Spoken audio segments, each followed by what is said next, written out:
Welcome to this video about an introduction to C. Now, just so you can get to know Cloud9 a little bit better, you can always open up new tabs here and you can decide if you want it to be a file or a new terminal. So if you accidentally close a terminal window, don't worry, you can get a new terminal window back. You can also go to full screen for the terminal window and then just press that to get back. Now, if you happen to close everything right there, you can probably go up to the View menu bar and go back and show your console. Now you can also open as many terminals as you want. You can drag them to different areas on the screen. You can even put them side by side. If you want to, just drag it over there. You could get side by side. And if you want to get rid of the side by side, just drag it back. And there's lots of other things you can do here. Make sure you check out the support and any other guides that you might want to find to figure out how to use Cloud9's IDE. Now to get started, we'll probably want to make a new directory. Now, unless you want to create a new environment for each project you plan on doing, you definitely want to create a folder for each project. And now remember, do not run git commands in this environment, or else it will include all of your projects into one repository, and you don't want that. You want a project per repository. So I'm going to go ahead and make a new directory. I'm going to call it shell because eventually our Learn C lab will turn into the shell lab. And the other thing that we might want to do is create a new file here and call it .git ignore. And we want to ignore any executables. Now, the first executable that we'll end up doing, you can just double click that. Now we're opening it up in a text editor. The first executable that we'll end up creating will be called a.out. So I'm just going to ignore that right away to make sure that I don't commit my executables into my code repository. We just want our code repository to store our code because we can always recompile and get our executables back. Let's create another new file for our program. I'm going to call this shell.c. You can name yours whatever you want. It just has to end in a .c, so it knows that it's a C program file. So this is the basic Hello World program in C. First, we're including the standard I/O library, and the next one is the standard library, just with some basic functionality that almost all programs use. But you definitely need the standard I/O to be able to print things out. So we just have a main method that prints out Hello World. So let's go ahead and compile that. So we compile it with the GCC compiler, and we just type the name of our program file to compile. And you can see that it created that a.out. We might as well go ahead and initialize a Git repository for this. And now would also be a good time to get your private Git repository by clicking on the link from Canvas. And since we already did a init, next we would want to make a commit. So we'll go ahead and go git add shell.c. You can also do a git add -A. But if you notice when I do git status, because of my .git ignore file right here, there is no a.out in our status. And in fact, since we can also see that it's ignoring our .git ignore, so we'll probably want to add that. So let's just go ahead and run git add -A as well, and git commit, and just call this the first commit. You probably want to push this up to your repository and make sure you got it up on GitHub. Now to run our program, we just do a ./a.out. And you can see it printed out Hello World. Now to run an executable that's in the folder you're currently in, a.out, you have to do a // in front of it. Now the reason for this is security. Now I'll tell you that about that later, but first the period means the current folder we are in. And a period means our parent folder. So that's why to get up a folder, you go cd ... Anyway, period means the current folder we are in, then /, and now the name of our executable.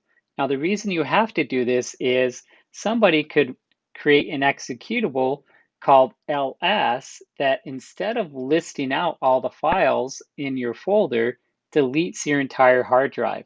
Now, let's say that somebody created that executable and they downloaded it and they put it right here in this shell folder. So when I type ls, I'm thinking I'm going to list out all the files in this directory. But because there's an ls in this folder right here, it runs that executable instead of the official ls command that lists out files, and that causes everything on my hard drive to get deleted.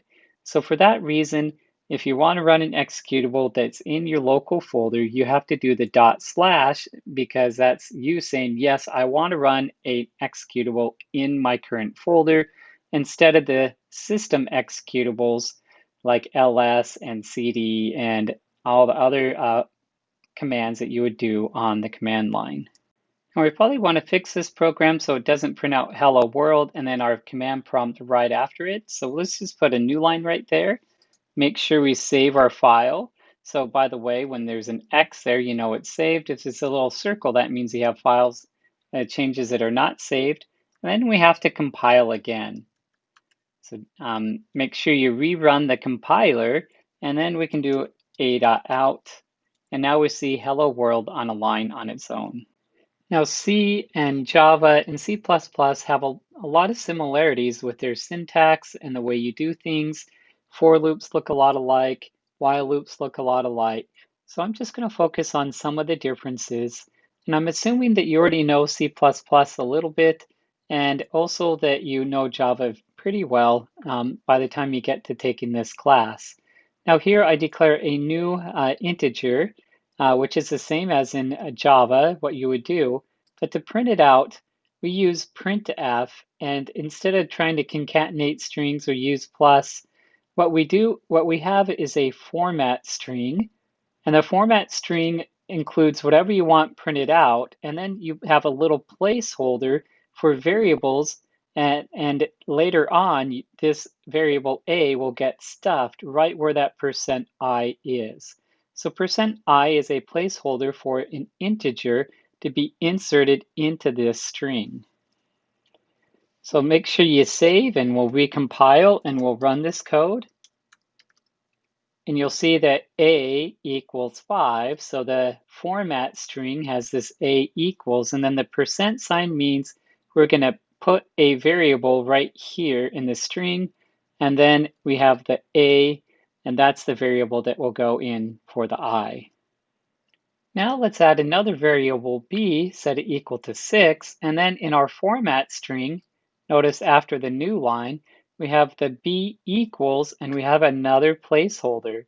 So you have to put the order of your variables in the order you want them in the string. So a is going to go to the first spot, and b will go to the second spot.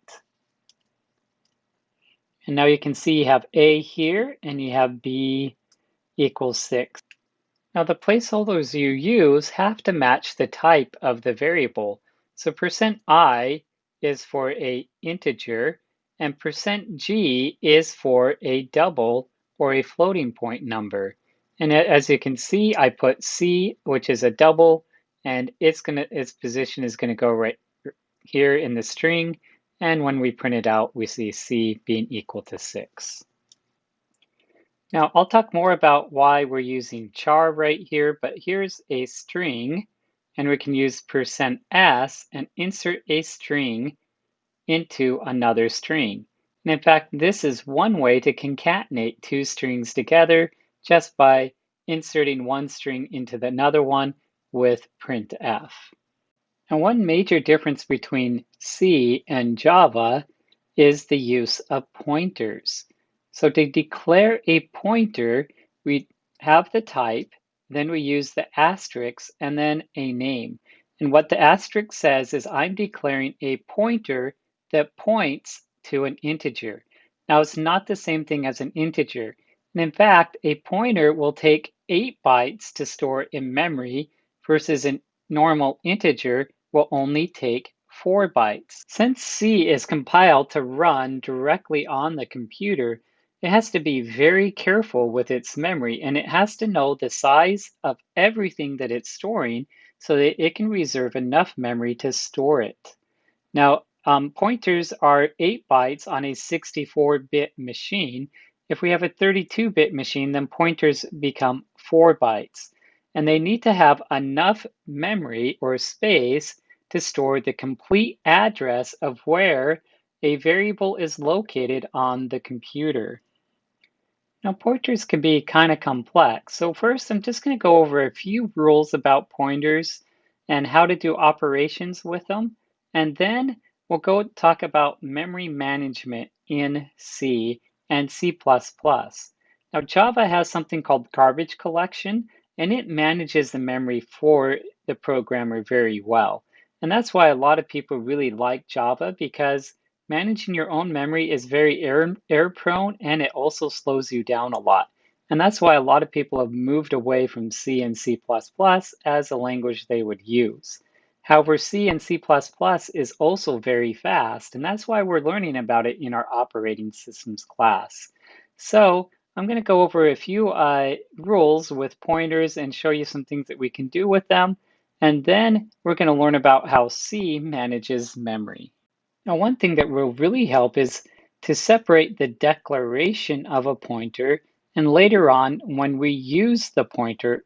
So when we declare a pointer, the way we declare a pointer is by putting an asterisk before its name. Now, sometimes people like to put the asterisk right after the type and put a space between that. Other times they like to put the asterisk right before the name, and either way works. So the spacing doesn't matter at all. Now we can also, on the same line, set the pointer equal to something, but the something has to be a memory address. So just to make sure that we separate the declaration of a pointer, and when we use a pointer, I'm just going to declare the pointer on one line and then we'll assign it on another.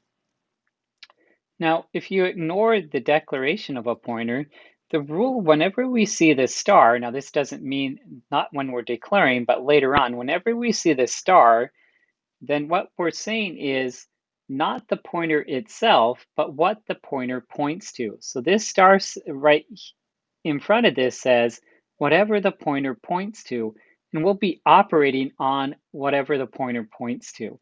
If there is no star, then we're referring to the pointer itself.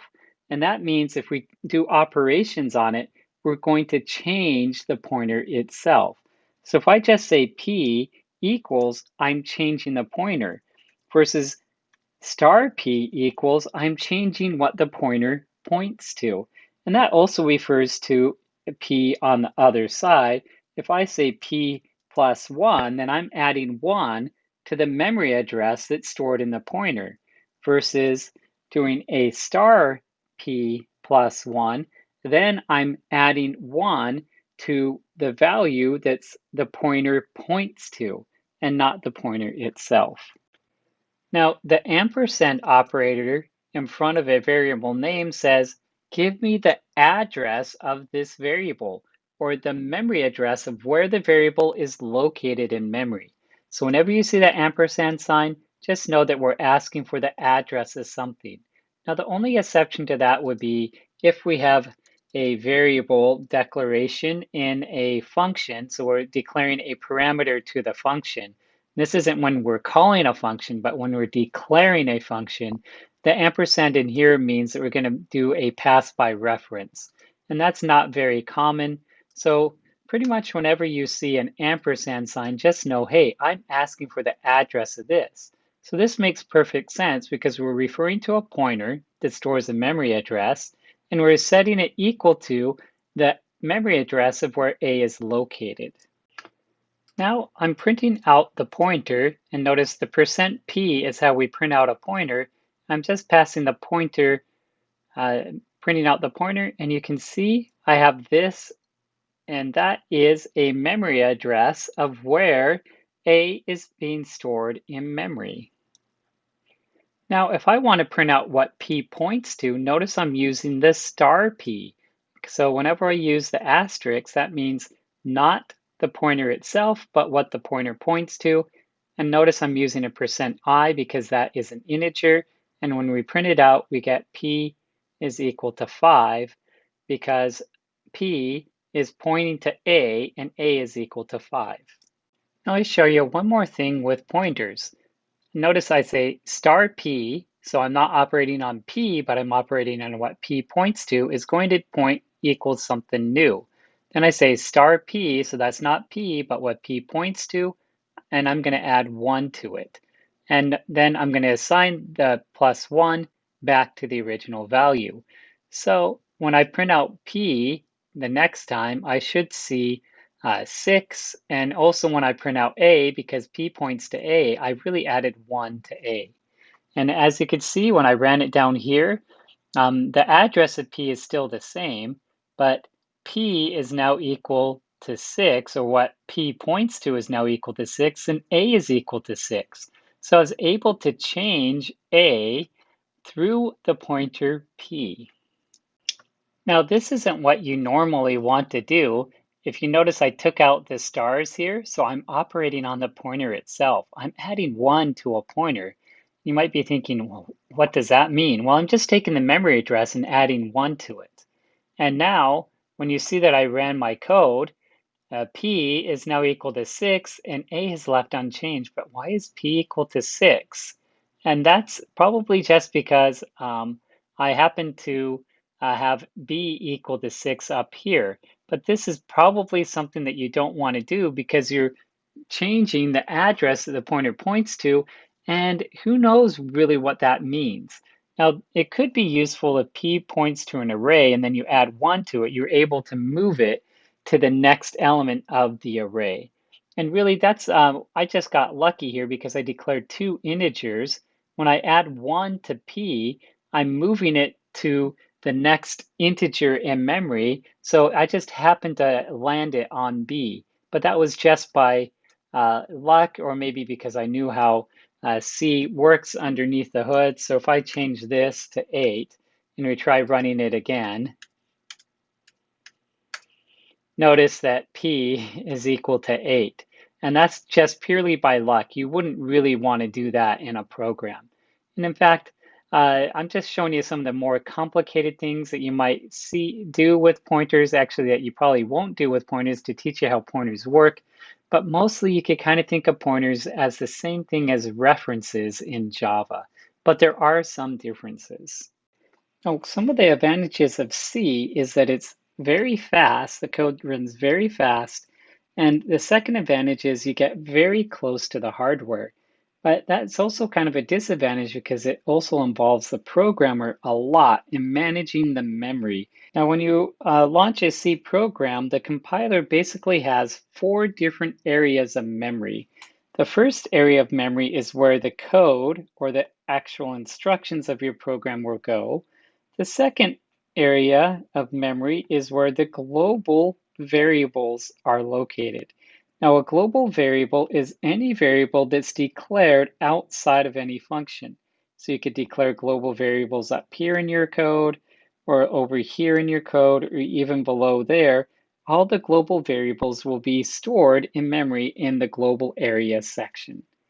Now, the next area of memory that we have is called the stack. And the stack is where all of our local variables are stored. So any variable that you declare inside of a function, and it also includes the parameters to the function as well. Now, the final area of memory that a C program has is the heap.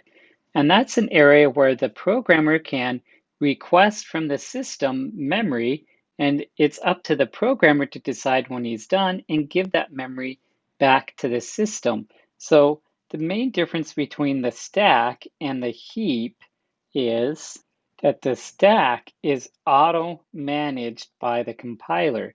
The compiler collects them, asks for the memory from the system and gets it, and when it's done, it gives it back. Whereas the heap is all up to the programmer. The programmer has to request for the memory, and when he's done, he has to tell the system and give the memory back to the system. Now, if the programmer forgets to give the memory back to the system, and say he's running a server that's supposed to be on for a long time, if he keeps requesting for more and more memory and he forgets to give it back to the system, eventually the program will run out of memory. And that is called a memory leak. Now let's talk about how C automatically manages memory through the stack. Now the stack, once again, is for our local variables. As you can see, there are 3 local variables that are declared in main. So when the compiler compiles a function, it finds a location for each one of all of the local variables that we're using that we declare inside of that function. And it moves the stack pointer up enough to store all of the data that it needs for that function. Now the stack pointer is just a memory address that points to the very top of the stack, or basically wherever this is located in memory, that address is stored in our stack pointer. So when we call a new function, we count all of the local variables that are declared in that function. We figure out how much memory it's going to take to store them, and we move the stack pointer up enough to store all of those local variables. So when main gets called, when we first launch our program, it creates enough memory to store all the local variables. And as you can see, we have A, B, and answer, the local variables that we declared in main. Now, when we call foo, that means that we look at the function we're calling, we figure out how much memory foo needs to store all of its local variables, and we're going to move the stack pointer up enough to be able to store all of those local variables. Now, since we're passing A and B in for X and Y, we'll go ahead and put the values of A and B in X and Y's location, and then we'll start running the code in foo. So that'll initialize Z to 8. We'll go ahead and calculate our return value, and we'll send it back. Now, once we return from the function, we'll erase. We won't actually erase anything. All we do is move the stack pointer back to where it was before we called that function. We also store one thing that isn't a variable on the stack, and that's the return address, because we might call foo from lots of different functions, and we need to know where to come back to in our code after we call foo. So we go ahead and save the memory address of the instruction to start executing after we're done with foo, which will probably be the instruction that assigns answer to the return value of foo.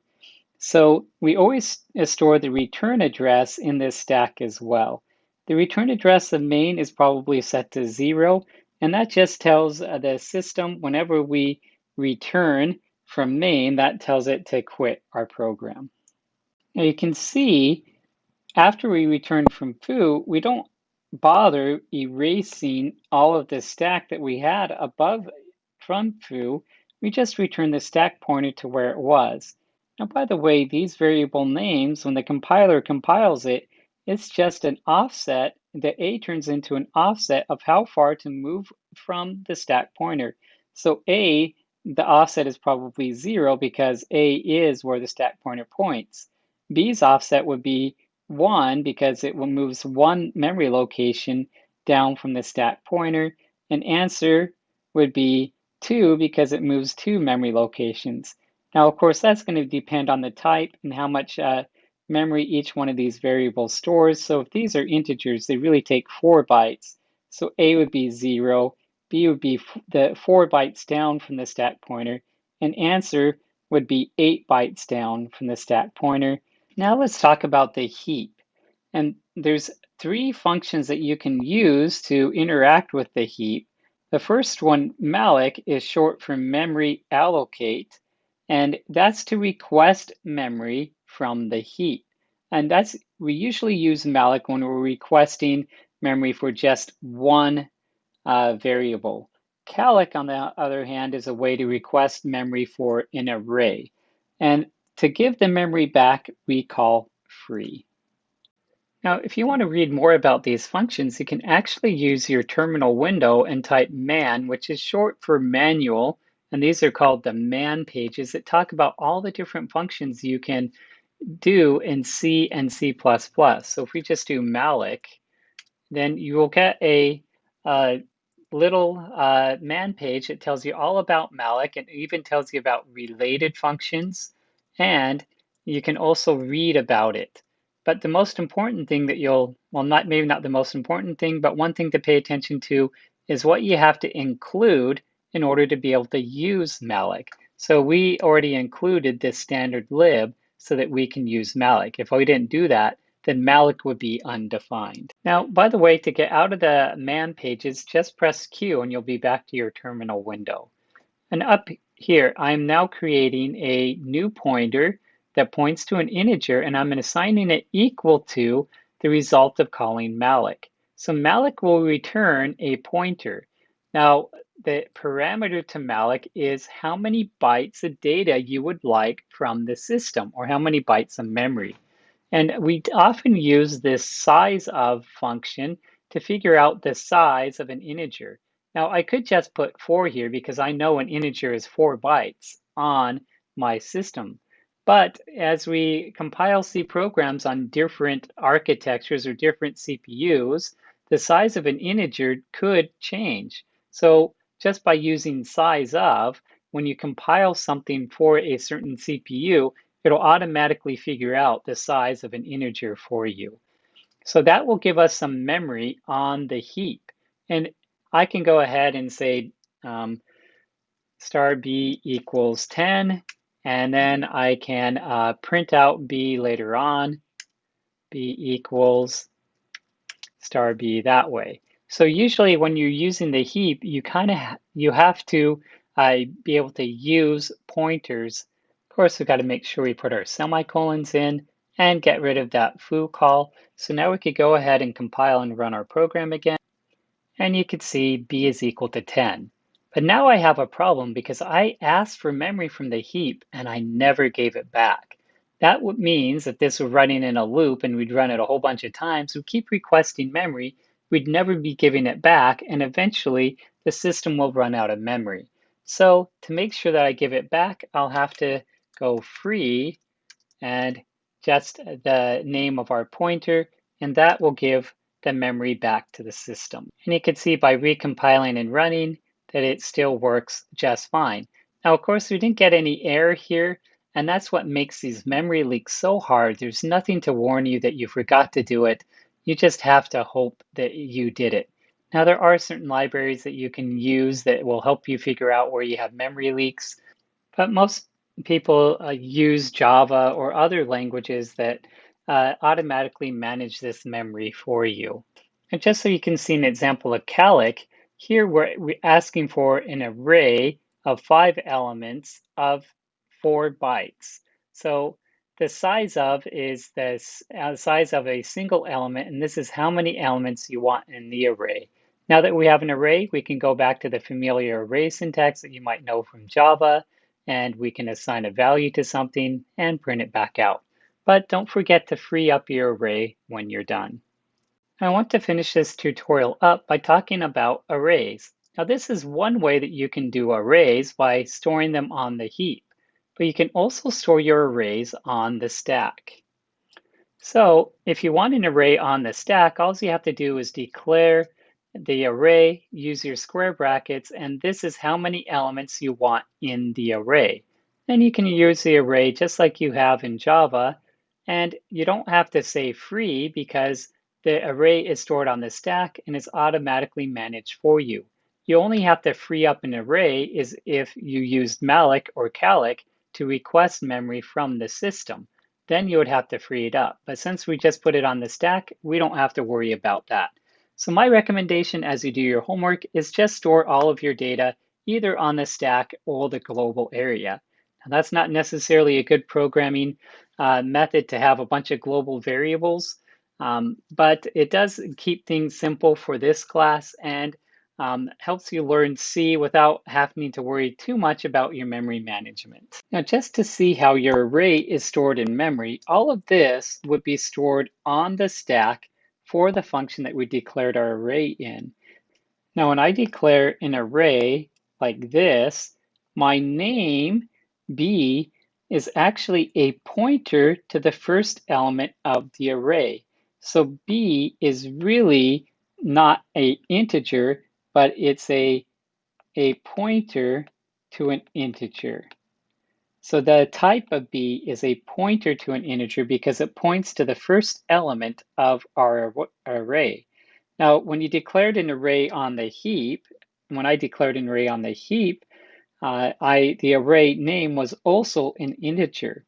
Now, when we use our array later on, what this means is we calculate the distance between between the beginning of our array and the index, and then that's the memory that we use to store this value 10. And since I put 0 on there, 10 would go right here. Now, if I say B3 equals to 15, then I take my pointer B, figure out where it points to, and then since B is a pointer to an integer, I would add 3 integer amounts of memory to the base of my array, and then I would store 15 in that location. So that's how arrays are stored in memory. And in fact, since B is just a pointer, if I want the first element of my array, I could just go star B, and I would get the first element out just by using a pointer. But we won't use that very often. Now, strings in C are just an array of characters.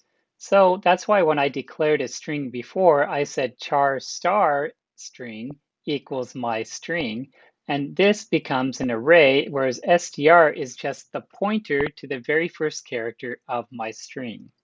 So the array that is stored in memory is first we have the pointer that's stored somewhere, and it points to the very first location in memory where my first character of the string is.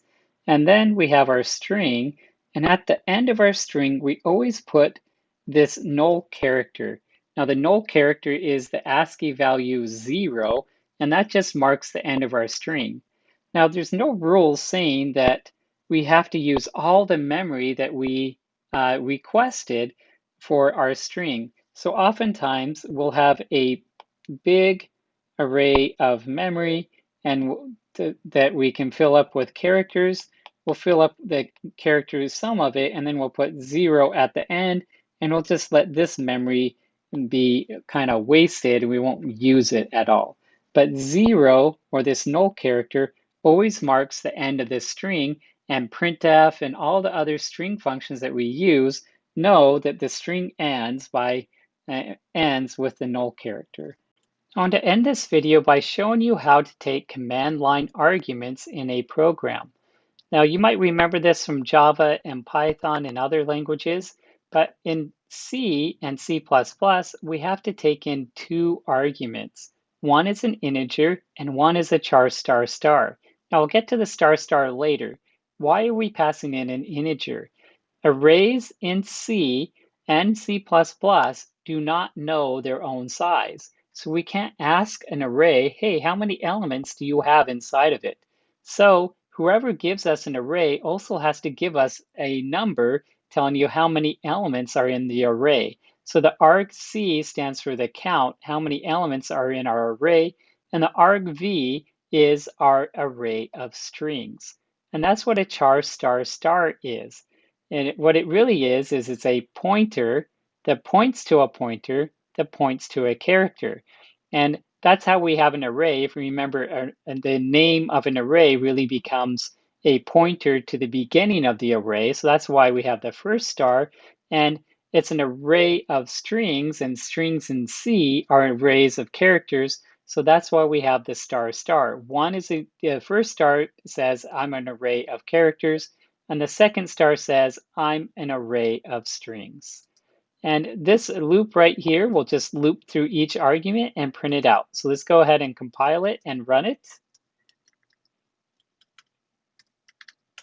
And you can see we just have one argument, a.out. But if I run it with other arguments on top of it, you can see that it will get those and print it all out. And notice the arg count will now be 4. Hopefully this is a good introduction to C. The main differences being pointers and arrays. Now here's a couple of gotchas that you do not want to do. A lot of times the students want to know the size of the array, so they'll just do size of argv.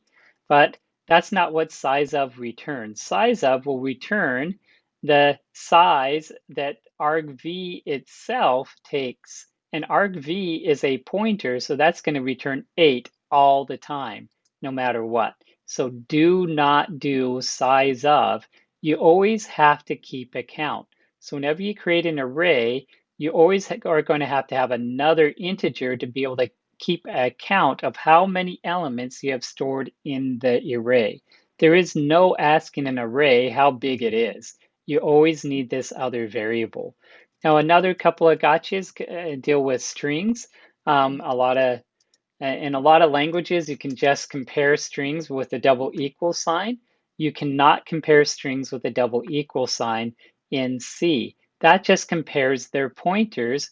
And if the pointers are pointing to the same string, then I guess you'll get true. But if they point to different strings, even though those two different strings have the same content inside of them, you'll get false. So you can't do that. Just look up on the web on how to compare strings. There is an str CMP, which stands for string compare, that allows you to compare strings. You also can't concatenate strings really easily. You can use printf to concatenate strings. There's also a function called sprintf, and there's also a function called strcat, which stands for string concatenation. Now, there's lots of resources online that teach you how to do stuff in C. There's all the man pages that I showed you earlier that you can read through. So just because you think it's done the same way in Java, and if you're ever getting bugs, just go back and search online and figure out how you do that in C.